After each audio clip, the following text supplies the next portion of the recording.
Hi, we are Gary and Shelley, and 2 years ago we walked away from toxic jobs and the UK rat race to design a life we actually wanted. Not rich, not retired in the old sense, but definitely free. Each week we will talk about the myths of retirement, the reality of burnout, moving to and living in Portugal, and how to change your life before it's too late. Welcome! This week we're going to talk about retirement myths and why retirement myths are broken, outdated concepts that we really need to talk about, right?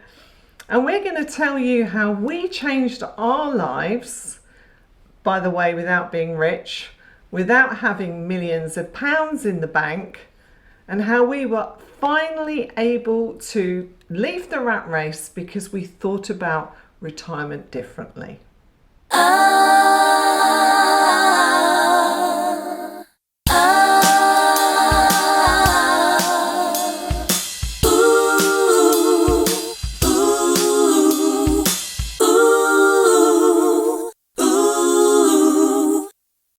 Okay, so before we get into this week's episode, there is something slightly different about the way we're doing things. How exciting. So we do have a new mic set up with this. If you're watching, then you'll be able to see this new mic set up. If you're listening to us, and that's because we're going to be publishing some of our episodes as podcasts. Yeah. So if we believe the content is something which has got real value to people and we wanted to get it out to a wider audience, you can listen to it on the way to work, while you're doing the shopping, while you're going out for a jog, or whatever it is, whatever floats your boat, you can actually do that. So that's going to be the format moving forward. Now, just to point out, our YouTube channel is carrying on as normal. There will still be a visual episode of these ones, and also we'll still be doing our very visual videos on maybe Portugal, places around Portugal, possibly some change your life stuff as living well. in Portugal. Exactly. So there'll be lots of those to come as well. So just wanted to let you know that's what we'll be doing moving forward. Very exciting times. Is this called what is, because other people do this form, what's it called? I've seen lots of things. It's got a video podcast. Video so cast? It's a podcast. And it's a video cast or it's a video podcast. It depends on who you speak to. All you right. get all these so there's not names. an official, new trendy name for it. I think I'm too green behind the ears to even know if there is an official name. For me, it's a podcast, but we've just got a video element to it. Right, okay. Yeah. So anyway, that's enough about that. Thanks for listening to me drone on there. So shall we start this week's episode? Yeah, Let's start. So we said in the intro, we're going to talk about the myths that get fed to us, right? As we grow up, as we kind of go into our working life and start jobs and everything else. And I know for me, when I was a young working person, the last thing on my mind was retirement. Yeah. In fact, I was shockingly bad whenever I worked for companies and they said, "Oh, do you want to join the pension scheme?" I'm like, no. Why? I could have a holiday for that. Why would I do that? Yeah. Why the hell would I put money into my retirement? So anyway, so kind of that's an interesting angle. But retirement and how we think about it, it's shaped from our parents, don't you think? Definitely. A little? I think it is from our parents a little bit. I don't remember, like myself, ever having a conversation specifically about retirement with my parents. But to give you a kind of the context for me was my dad. He was a one company man. He worked for one company all his life, and he was lucky enough to have one of those final salary pensions as well. Oh, they are definitely the what are they? Baby boomers, they're called. They're boomers. Yeah, they're boomers. Boomers. I think They are the boomers that that the press refer to as the golden generation. No, of I think that's retirement. something else. But it is in terms of retirement. They just hit it right. They got the final salary pensions. Yeah. They got houses for a couple of grand. That, you know, there was a lot that went right, and Yeah. they saw that kind of inflation period through the 70s where the salaries were going up massively with lots of other things. I think they really benefited from that as well. God. And being careful with money as well to a degree, because obviously in the 80s you had the whole, was it like, did it hit 20% interest rates on home loans? I think at it was some about point? 16-17% it reached at one point, but that was the very late 80s. Yeah, but that And was it their, was still part of their it, generation, wasn't it? they do. So I do think we get a little bit from our parents in terms of what they did, how it reflects on us to a certain extent, and I think it did with me a little bit. So, but not maybe quite to the extent To the same of my extent. dad. Yeah, Yeah. my mum less so, surely. Well, Yeah. let me tell you how my parents, well, what my understanding of retirement was. My family was a very working class family, first generation immigrants coming from Ireland, doing low paid jobs. My mother was a nurse, so it was skilled, unskilled kind of jobs between her and my dad. But it was low pay, and what I learned was that, you know, you'll work bloody hard all your life and Yeah. then you'll get sick, because my dad unfortunately got tuberculosis. You know, I think it was in his 50s. Yeah. And so he was in hospital for like nearly a year Yeah. with tuberculosis. And I've never really understood how we managed financially after that, because whilst he wasn't a company man, he had lots of different jobs. He did work for Philips, which is, you know, one of the biggest companies. So I assume he had some sort of retirement thing that he could access when he had to stop working. But I never really understood how that worked. We never had a conversation No. about retirement. We just kind of managed. So that's the same. It was never a two topic different of discussion. scenarios. Yeah. And my mum just worked her fingers to the bone, pretty much. And all I learnt was you scrape by and you make ends meet, and that's what you do. And I think a lot of our parents' generation as well, especially from the working class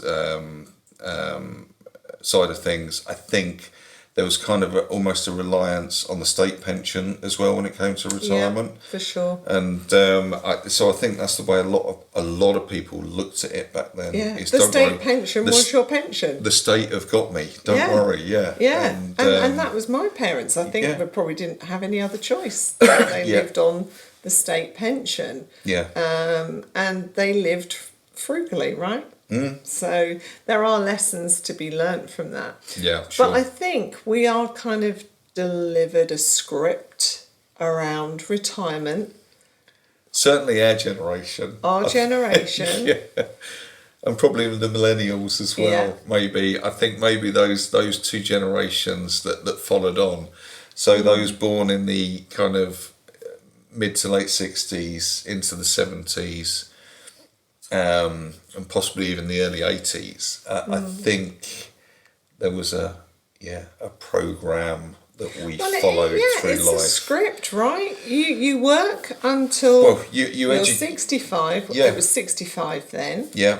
You work until now- you're 65. What was it now? It's about 94 now, isn't it? And with the British I think government. it will be shortly be like nothing at all. But you work till you're 65. Yeah. You take retirement. You get a nice, I don't know, rose bowl Carriage clock. engraved when you retire. Gold carriage clock for the mantelpiece. I Yeah, think, gold carriage clock. You've Yeah. made it if you get the gold carriage Yeah, clock. exactly, That yeah. would have been your dad. My dad would have got a I kick think up he the butt, got probably. a watch actually. I'm not Did sure. he? Yeah. I don't know. Rolex, I can't remember. probably. No, it wasn't far off. It was the I can't remember the brand. I think it was the James Bond one. Yeah. Oh, Whatever that was. That is a good one. I could be wrong there. But yeah. So don't quote me if I've got that wrong. I don't know what it No. is. The James Bond one. But anyway, Well, carry on. it would have been good. It would have been We better. digress. But yeah, 65. You work to 65, and then you retire, and you find a hobby, and you play golf, and I Yeah. don't know. That's it. And, you look after your grandkids and you do this. So there's all these things that were fed to our generation about what normal retirement looked like. Yes. And I think that was quite strong. It was absolutely. I don't think there was an alternative. Yeah. There wasn't an alternative. There was no fire movement. No, there was no alternative that was fed to us. Yeah. That was. This is the way you should do it. Yeah. And so you set out in life thinking, well, that's the way I'm going to do it. Yeah. And there was no mention of financial freedom, fire movements, living life differently, alternative ways to earn incomes. There was none of that information. No. And even now, we're bombarded by the press, and we'll probably talk about that this later on in this episode. But you get bombarded by the press of what it is you're supposed to be aspiring to. Yeah, constantly. I mean, I just had it this morning. In fact, I haven't got my phone sat here. But it is all day, every day, especially when you're in your 50s like us now. They know you're in your 50s. I screenshotted a couple of things, right? Yeah. And it was, I've got 2.4 million in my retirement account. My house is paid off. Can I retire? Or another classic one that I saw this morning. I get $6,400 a month. Yeah. Should I make a budget? Was apparently the question being asked to the experts. Yeah. And I'm like, oh my God, stop. Yeah. So these things, or you need £1 million to retire because $1 million is the golden number that seems to get quoted to live life, frugally. Yeah. Not even like luxury. You're now a millionaire and you still can't enjoy life. You still got to live frugal. Yeah. And these subliminal and very obvious messages get fed to us quite a lot. Yeah. And that can really screw your brain, can't it? Yeah, no, I think so. I do think what it does is whatever plan you've laid out for yourself, even if you have a good traditional retirement plan, you can be left feeling like you're going to come up short. And I think then that starts to develop as an anxiety as you get older, as you go through your 40s and your 50s and you're looking at your pension. Yeah. And we've got a friend now actually who's just turned 60, who is desperately trying to put money into a pension pot and get to a certain amount because they believe that their lifestyle is going to be absolutely dented unless they get this certain amount. And don't get me wrong, obviously you've got to cut your cloth to fit. Yeah. But by the same token, it is because of that bombardment of information from the press and everywhere that he believes he's got to have X amount and he's got to put that in there now. Or not looking for him, because I know the friend you're talking about, not even looking at any alternatives that might work. It's kind of quite no, I've got to have this number. Yeah. And then it will work. Well, actually, there's other ways you could make it work. But I tried talking to him, but that's the power of the press, etc. Yeah. I tried talking to him about it. Yeah, and he was adamant that no, this is what I'm doing. That's the way. So there is a lot of conditioning that happens under, we'll call it retirement conditioning. So that's sort of how we're conditioned, to believe that's what retirement is. But nobody talks about burnout, do they? No. Or health. No. As part of that model we should all be following. I think perhaps it's a growing trend, but I don't think historically anyone's talked about it, no. What is that latest trend? Slow quitting. Quiet quitting. That was a trend last year. Quitting, where you just sort of stop going to work and hope that nobody notices. They're still paying you. Get paid. Something like that. I can't remember exactly what it is, but we had another friend who was doing that. Yeah, we did. But it's funny with burnout. It's an interesting one because I think we've both been there for absolutely 100%. We've both been there. I probably went there before you. Actually, I'm going to say no. You didn't. You were probably before me, but I think you probably dealt with it better than I did. No. I'm sorry. I'm now going to take you back. I'm going to be corrected here. No, I'm going to take you back to a time before we even met. A time before The dinosaurs? Yeah, well, I'm not that Maybe. old. No, you're not that old. quite That's unfair, yeah. I'm not that old. You're gone. I'm going to tell you, I was burnt out at 30 years old. You have mentioned this once I before, was. actually. Yeah, I do. I do had recall. a epiphany, let's call it, at age 30, Yeah, where I had worked my little butt off yeah, to get where I wanted to get in life, where I thought I wanted to get. And I had worked my butt off, ridiculous hours for years and years and years, travelling around the whole of the UK, thinking I was living this great lifestyle. And I had an epiphany at 30, and I was burnt out at 30. And that was the first moment where I felt trapped because I couldn't find a way out. I wanted to do something different. I wanted to do something creative. I wanted to do something that fed my soul. And I didn't know how to do it because I was trapped, because I had a mortgage and I had bills and I had expenses and a lifestyle that matched my income. yeah. So I that's what I just need to say is I was burnt out long before we met. Yeah. You just managed to keep it going. And it's ironic because you talk don't know how. about do something for yourself to creative, because Yeah. that's probably what I did do when I was... Yes. When I would say I had my first indications of burnout, which were probably in my early 30s, early to mid 30s.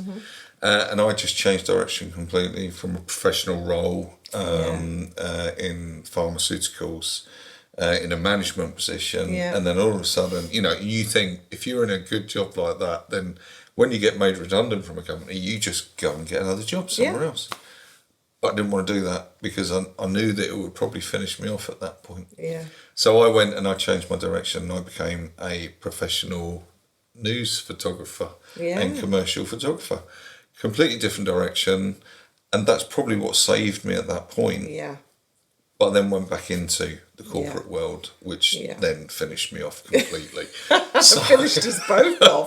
There's and me then, stumbling I know, around. but then that's what I say, and you managed to hang on for quite a while. Yeah. But until you started getting the plan, and then that gave you that little bit of light. But didn't it? can I just point out the amount of time between 30 and the day we made that plan, which that plan is what ended us up being sat here now, Yeah. 20 years past. Yeah.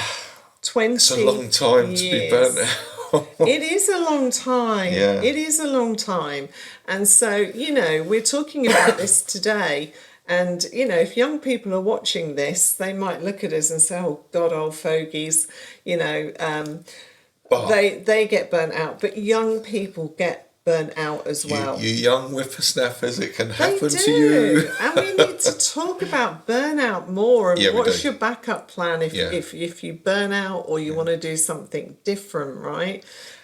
Because it's real. Or health. I was going to say, what links into that? Obviously, health is something that links into that. And, and your health, obviously, with burnout, directly related, you've got your physical health with that and you've got your mental health with that. And they're two things which can be impacted massively.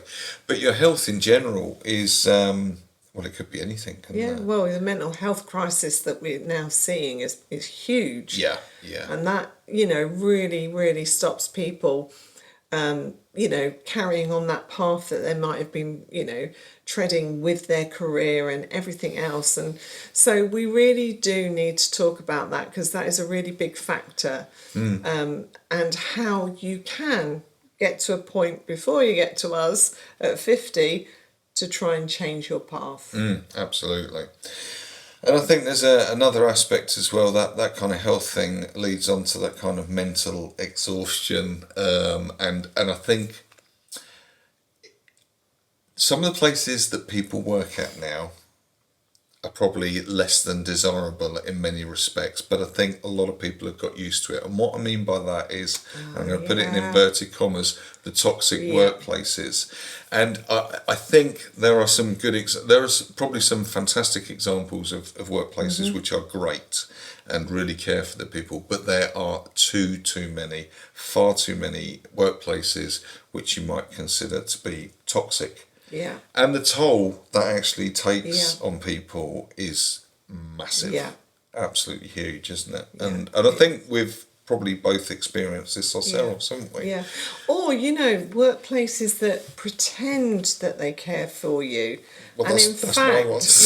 let's not go into that. Yeah, let's not go there. But, the companies that are very good at talking a great game around how they're the best employees to work for. And in fact, those environments are the most toxic. Yeah. Because they don't give people in middle age the tools to deal with working with younger generations or workplace changes and stuff like that, and that can lead to a very toxic work environment for people that are older, and they can almost end up being squeezed out of their jobs because we talk about burnout and all of that, but there's also the other element where employers don't want you after a certain age. They pretend they do.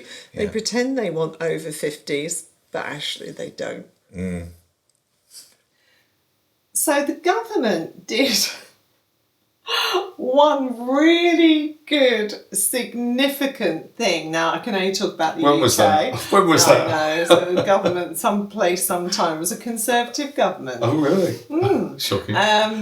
It wasn't necessarily that this applied in the US. I can only talk about the UK because that's our experience. But something called pensions freedoms came in with the Conservative government, I think last but one ago. And basically they changed the rules around pensions because, again, if we talk about traditional retirement and the way things were fed to us, you work till 65, you get your pension, you buy an annuity because you're only allowed to buy an annuity, and then that pays you a pension, and then that's it. You can't do anything different. That's the way you do it. You get your pension, you live, you die, right? Case closed, that's it, yeah. Pension freedoms changed everything because it meant you could access your pension from age 55. You could choose to do what you like with that pension. Okay, so instead of buying an annuity, if you want to just go and spend all that money, you could. If you want to buy a house, become a buy-to-let landlord, you could. If you want to take that money and build a stock market portfolio, within reason, you could. Okay, so that significant change by the government changed everything, and it certainly changed life for people like Gary and I. Now, what's interesting is that there are so many people out there, and there may be people even watching this now, that do not understand the significance of reaching age 55. Now, you're going to know who I'm talking about. I know exactly here. who you're talking about, yes. But we had a mutual friend, let's say, who we won't name her. Let's call her Sally.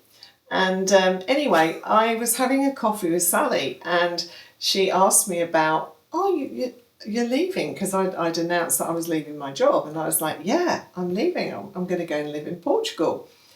And she was like, I could see her brain. How? Computing like people do, right? How are you doing this? They do that computing, and they're like, are you rich? How are you doing that? Gosh, that's young. Oh, you must have a really good savings pot or whatever it is. And I could see her brain like twirling round, basically saying, I don't know how you're doing this. So anyway, I said to her, what we're doing is we're not retiring. We're moving to Portugal, and we're going to lower our costs, and we're going to live life a different way, and we're going to use our pensions to kind of help us make that move. And she literally looked at me as if to say, you can do that? Yeah. I'm like, yeah, you can do that. Let's just say that conversation, that person today, as we film this video podcast, is now on a plane, I won't say where, to a destination. Yep. And that person is changing their life. And that was the start of the process. Yeah, that was the start.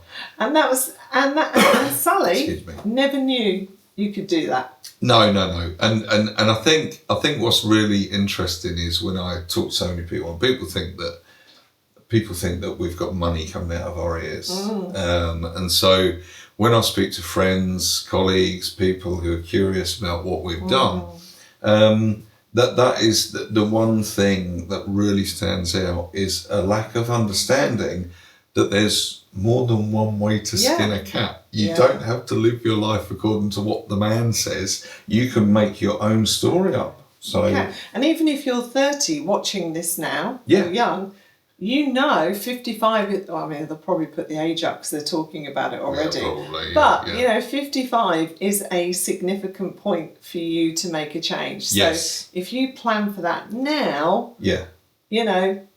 but if you don't know it exists, then you just trudge on. And don't wait until you're actually 55. You can plan for when you are 55. Yeah? Yeah.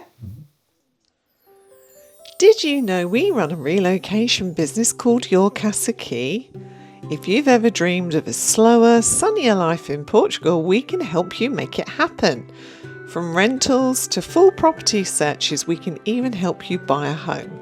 We are your local key to a smoother move. Visit yourcasakey.com and let's unlock your new life together. Okay, so we're now going to talk about retirement perceptions of retirement, and what that word, retirement, what it actually means. And I think, we talked earlier about the kind of the old guard and their view of retirement, which was you work until a certain point, you stop working, and then you go out and play golf or start crochet or whatever it is. It's just you've got everything you've got to do is to relieve the boredom of not having a focal point in your life. And so, and for some it worked really well. They saw more of their families and so on. So we get that. It's good. Or they really like golf. Some people might. I think my uncle, who sadly passed away recently, I think he spent most of his retirement at the golf club. So if that's your thing, that's going to work. So let's look at that and just say, let's look at our situation here just for a second and just challenge what that means, the word retirement, and what is retirement. So I guess our reality is that we're probably not actually retired in the sense that we've just talked about there. I hope not. I'd go mad.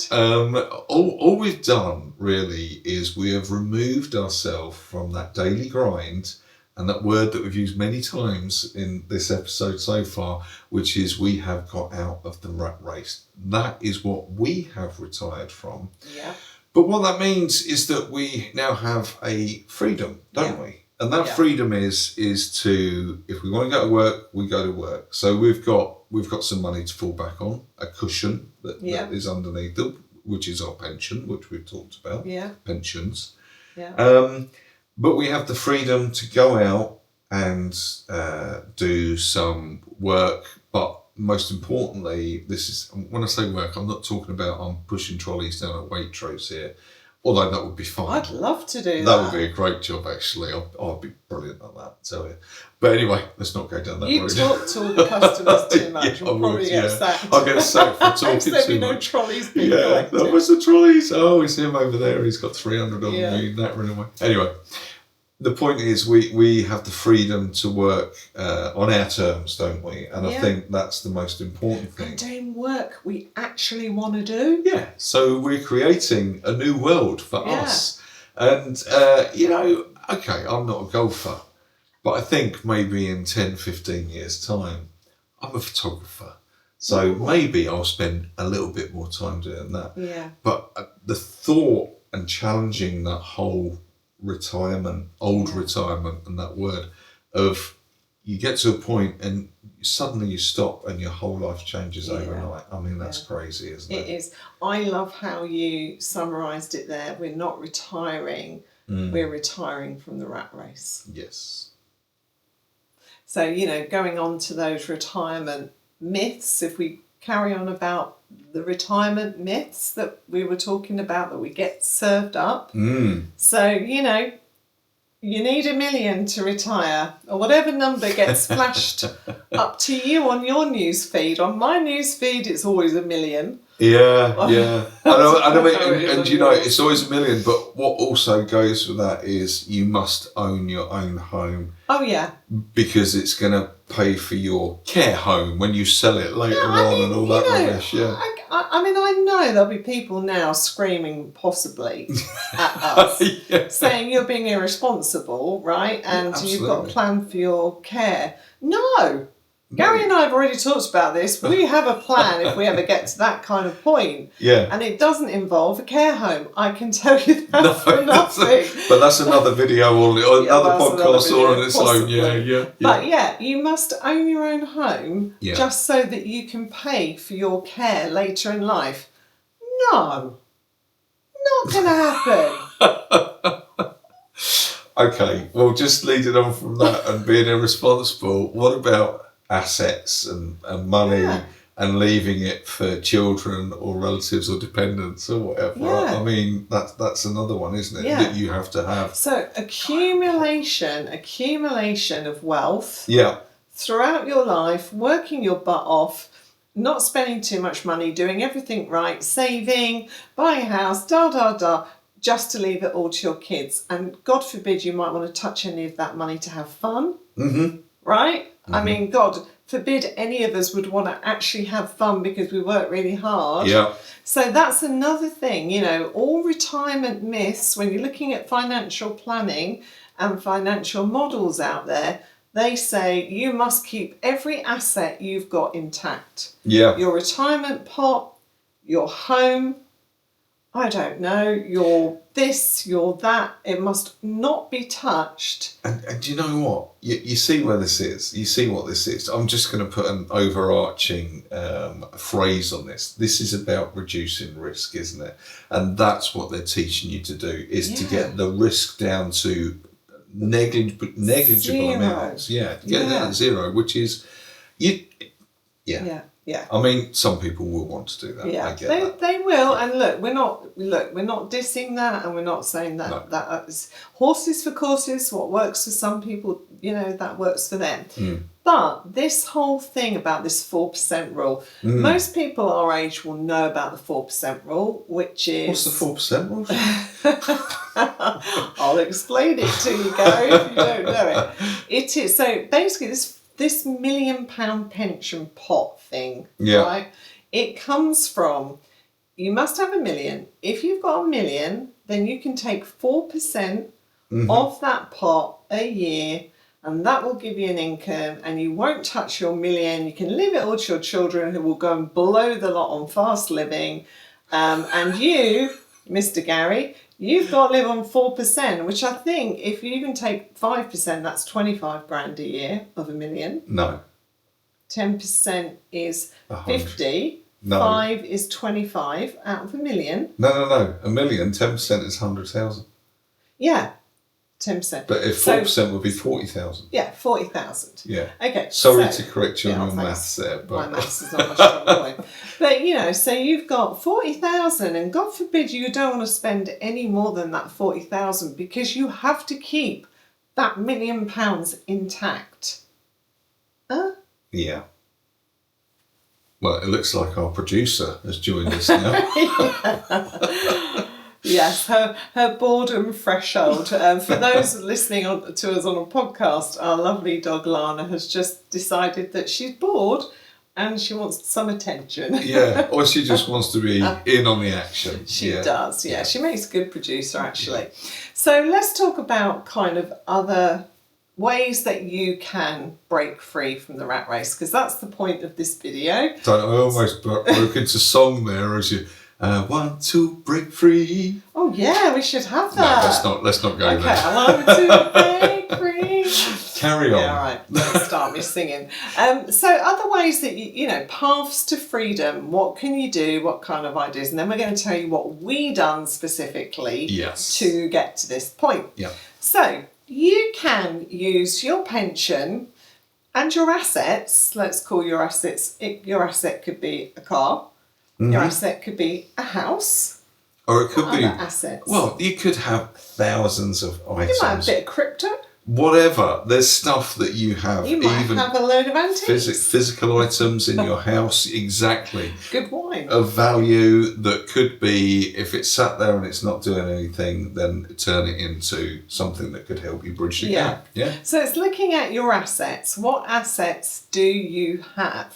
Okay, because you are looking to bridge a gap, and we'll come on to the whole bridge, what we mean by bridging the gap thing shortly, all right? Yeah. Here's a concept. What's that? You spend less as you age. Now, that has had a lot of research behind it in the last few years. Yeah, because... I was looking at you then, Shelley. Spending less as we age. I know, outrageous, isn't it? Cheeky. Very no, cheeky. you do. You've definitely matured on the spending. No, but well, yeah, I've had to, haven't I? Well, but basically, that concept, which is not about my spending habits, is that at 60, you're still active. You want to go on holiday. You want to do stuff. You're fit. Yeah. And then gradually, as you get to 80s, maybe in your 80s, you start to slow down. Yeah. And you literally are not spending as much money. And I remember this from my parents as they got older. I got more money out of my parents as a mature adult than I did as a child. Because they couldn't spend it. If you look at my parents now, but both my parents are still alive and in their mid-80s. And both doing brilliantly. Yeah, they're doing fantastically, absolutely fantastic. But what they spend now, I think my mum's she's still looking for the blue stripe options in Tesco's. That's the cheap stuff for anyone that doesn't know. Yeah. But they're still quite frugal in the way they live, but they certainly spend a lot less on their enjoying things and stuff like that. So That's it because it's a sort of known thing. And actually your parents are probably testament to this. They don't travel as much in their 80s. They find it hard. Yeah. They don't want to get on a plane. They don't want to do long distances. So, there's a concept that's absolutely right and appropriate that you spend less as you get older. Okay? Hold on to that because we'll talk about that in a short while. Yeah. You can sell your home. Mm-hmm. You can rent. Now, again, someone we know who's a good friend of ours recently sold their home, and there are other people on YouTube who have done this that have retirement channels, and they talk about it on their retirement channel. Yep. They decided to sell their house, put the money into like a pension pot. Yep. And take their 4%, 10%, whatever their number was they decided. Yep. They use that as a fund, and then they use that money to rent, right? Because you're getting an income from all that money that you have in your house, and you can use that to rent. So that's another potential path that you can take. Yeah, and I think that leads nicely into actually not the spending side, but how you might be able to make some money, because another part of that freedom and bridging that gap, if you like, is to make some money yourself. And that could be side hustles, bit of an overused phrase these days, but building up an income yourself, whether that is going to do odd jobs for people, whether that is getting a job, or whether that is being a trolley pusher in Waitrose. Because you can. Or starting a business. You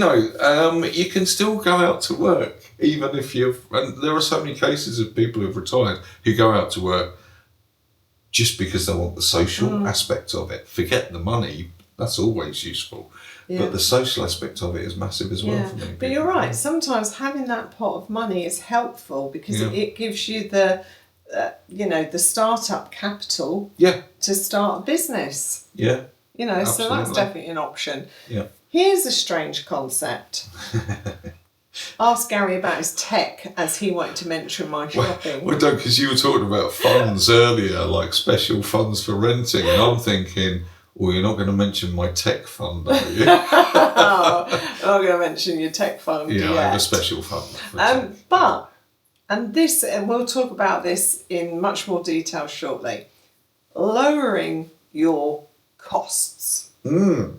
That's all I'm going to say on that. Yeah, I mean, that's it. You can examine that in 1,000 ways, can't you? Yeah, we'll talk about that in a minute. Yeah. I think the whole thing though is really about changing your attitude, isn't it? And that's really what it's about. Is your path to freedom is changing the way you look at things, changing your attitude, and possibly your approach. Yeah, and your lifestyle.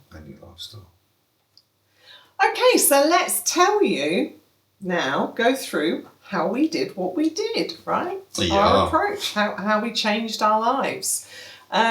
We retired, she says in inverted brackets, from the rat race. I was 56, you were 54. That was 2 years ago. So now you know how young we are. Shocking. And it was supposed to be 55, but we had a little dose of cancer, didn't we, that came knocking on the door. We called it a bump in the road, didn't we? I mean, obviously to me it felt like a little bit more than a bump in the road, but it was, that's essentially what it was. It was a very big bump in the road that sort of slowed us down a tiny bit, didn't it? So we were kind of a year behind because Gary had to have some cancer treatment, and if this is the first time that you're listening to us or watching us, you're all good. Yes, everything's 3 fine. years, I've just had my checkup last month and everything's good. 3 years clear and going in the right direction. Yes. Good statistics for him. But actually, it was a real... We'd already had our wake-up moment, but it was a real poignant moment when that happened as we were planning to leave. So all the things that we talk about, you get sick, you retire, what happens if you get sick before you retire? Yeah. It kind of happened. And then it happened, and it was like, if you ever needed that kind of boost or the kind of rationale reason, then it was almost...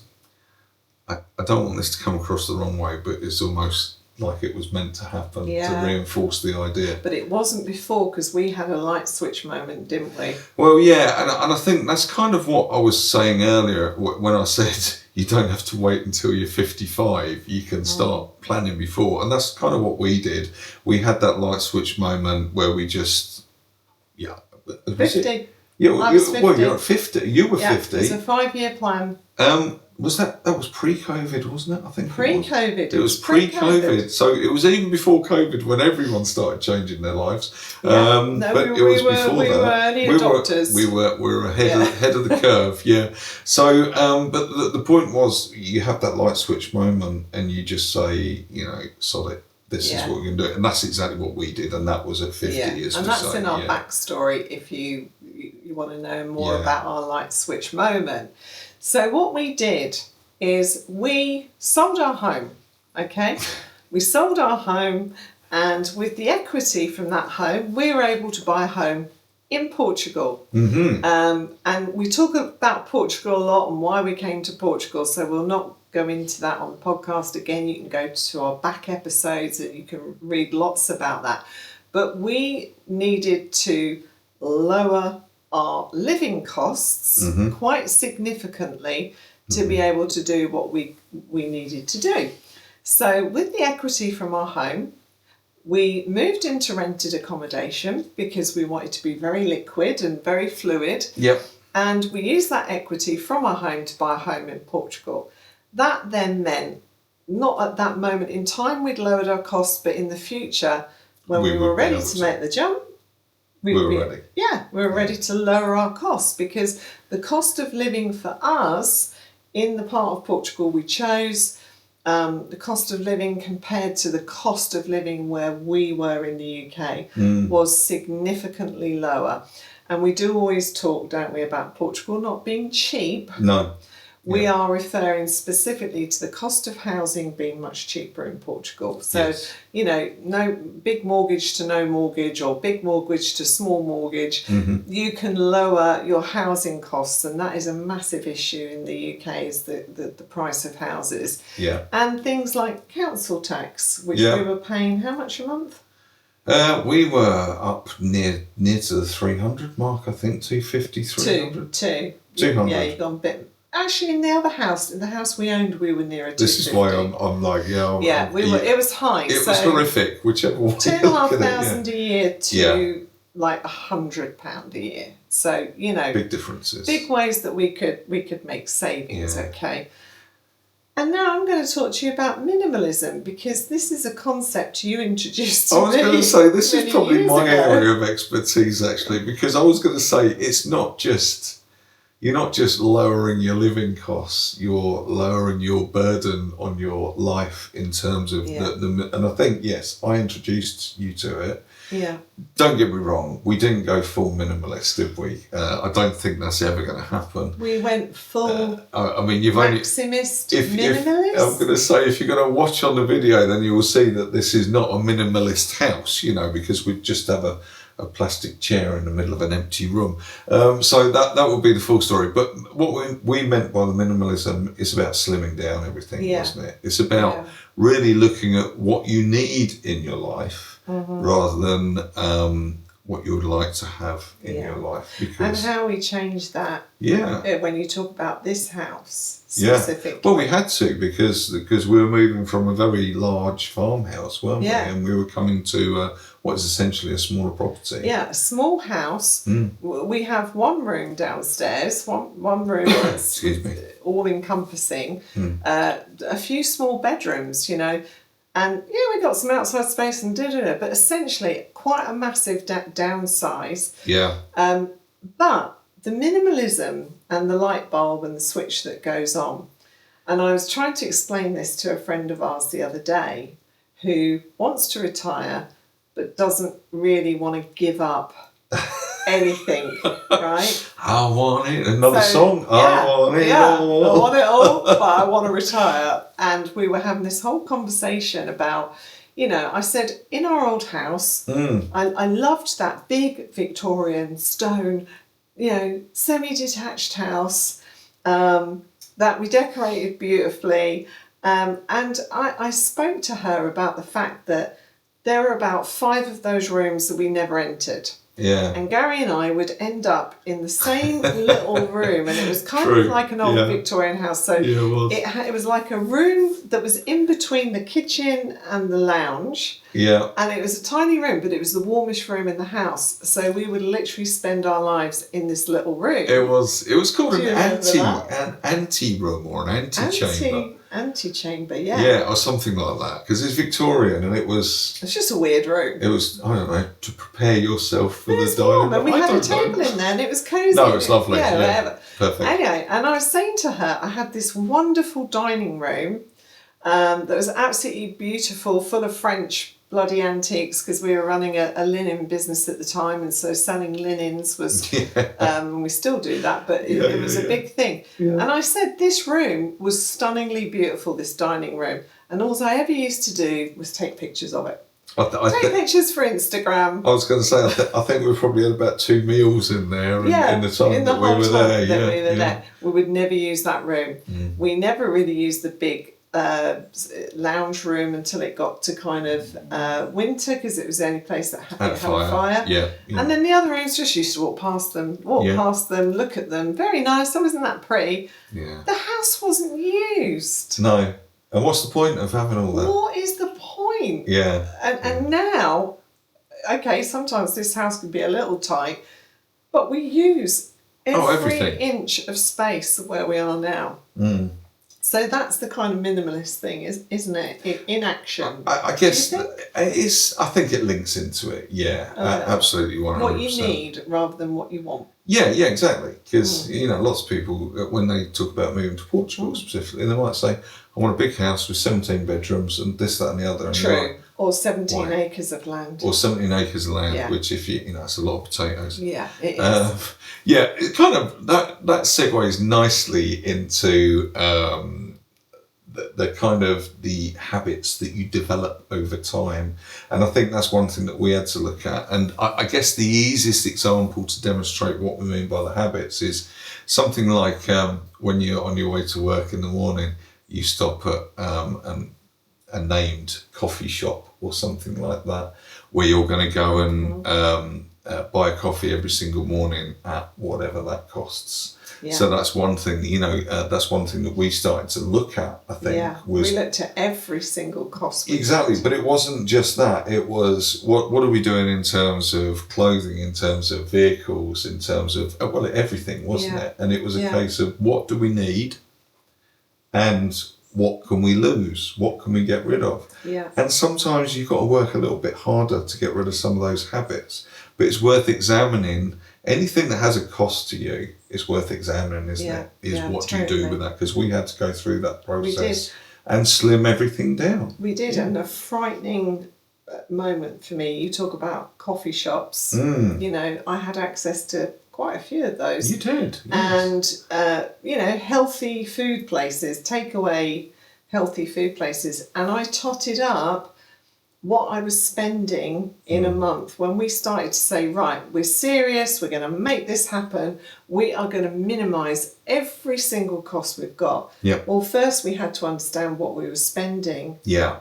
And that was frightening because I was spending over £200 a month on nice little coffee shops and nice little healthy lunches. That could have been going in the tech fund. Could have been going in the moving fund. And so it's just little things like that. And even to this day, and Americans watching this or listening to this this term might resonate with them because I learnt it from a guy called Dave Ramsey, who's massive in the US, right? Anyway, I drive a hoopty.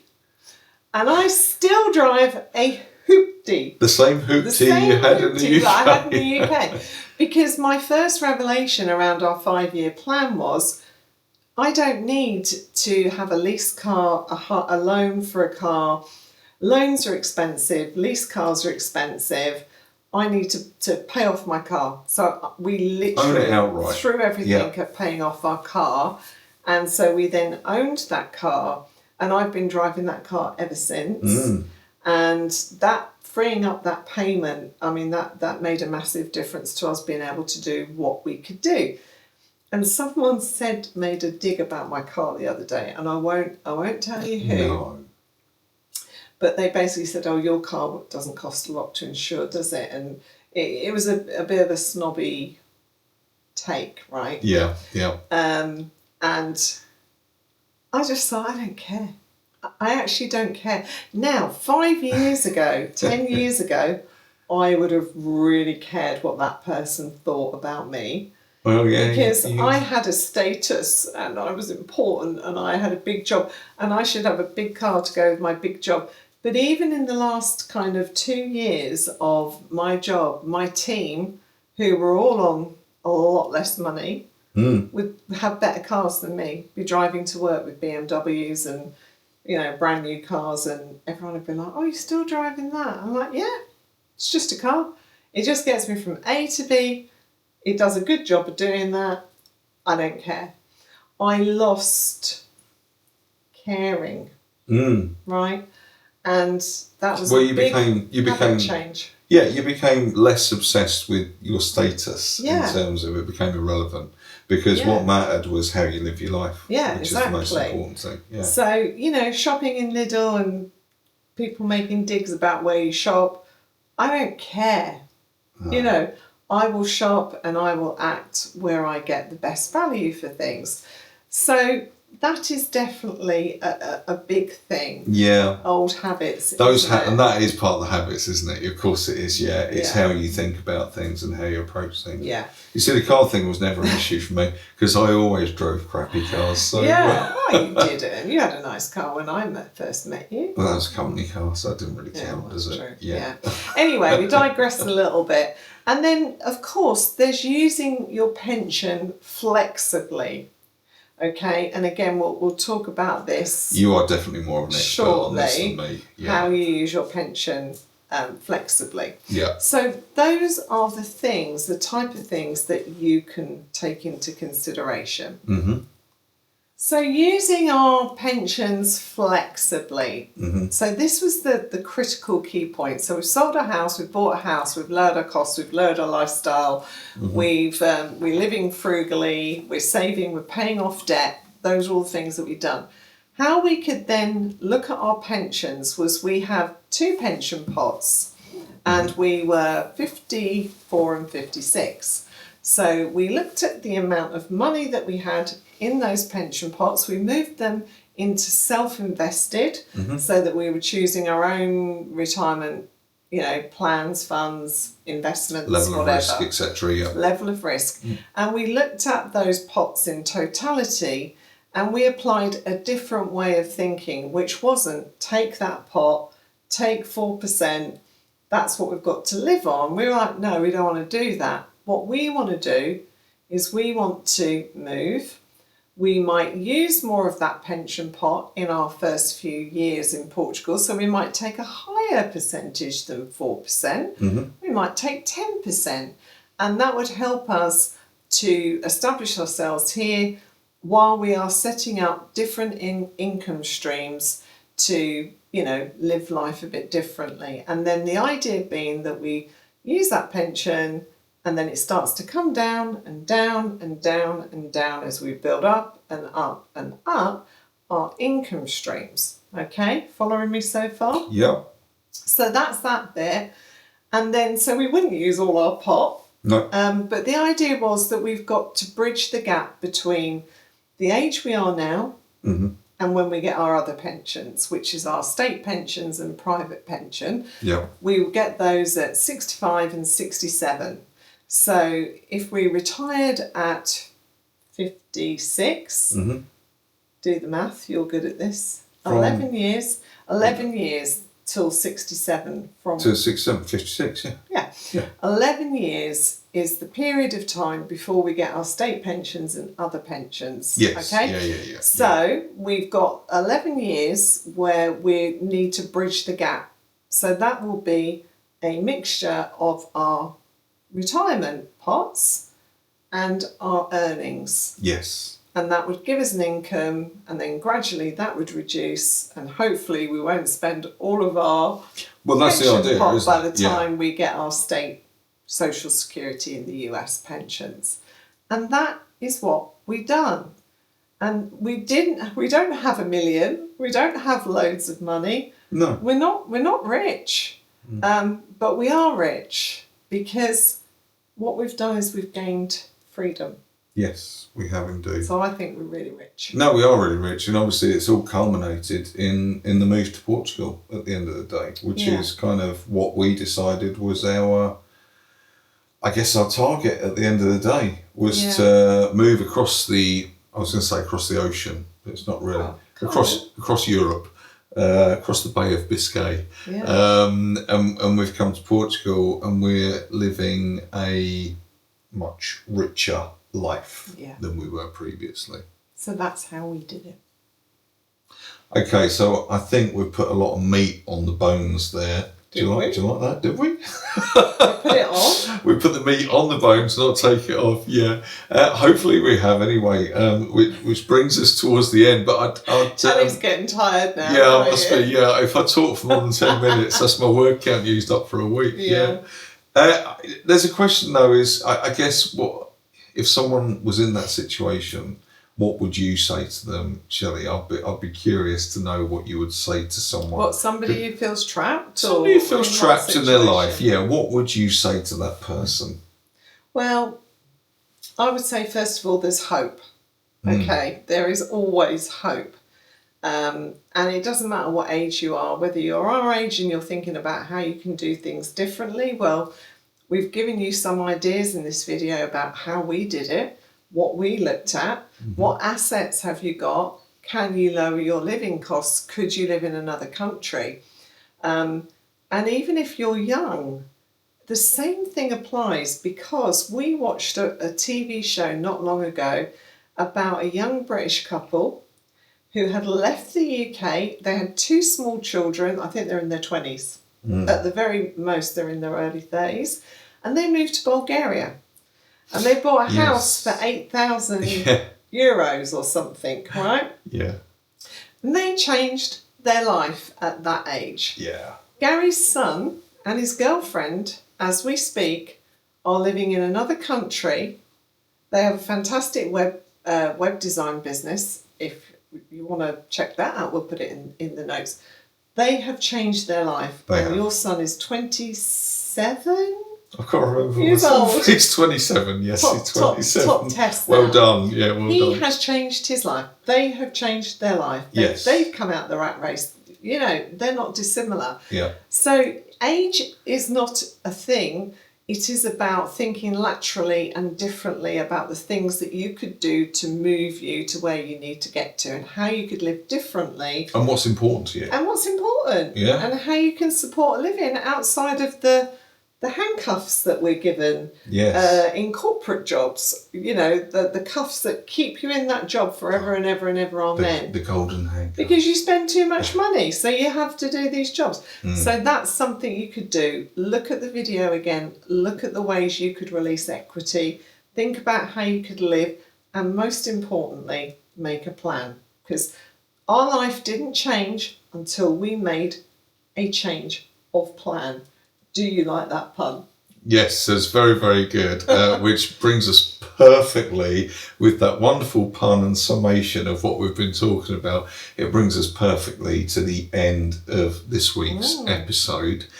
So we do hope you got something from this. Yeah. You know, even if it's a small seed where you think, oh, maybe, then, you know, follow it up. Just listen to what Shelley just said and think this is possible. That is it for this week. One thing I'm going to say, we can also help people who are in this situation, which is one of the reasons why we do these episodes, the YouTube and the podcast, etc., is because we want to help people. But in the description and the show notes, etc., depending on where you're watching, listening to this, we've got some links in there to our websites, where if you go take a look at those, then you could probably get a better idea of what we can offer you in terms of some help to get you where you need to be going. But I think that's going to be it for this week. So thank you very much for listening, and I guess we will see or speak to you next time. Yeah. Okay, ta-ra for now. Ta-ra.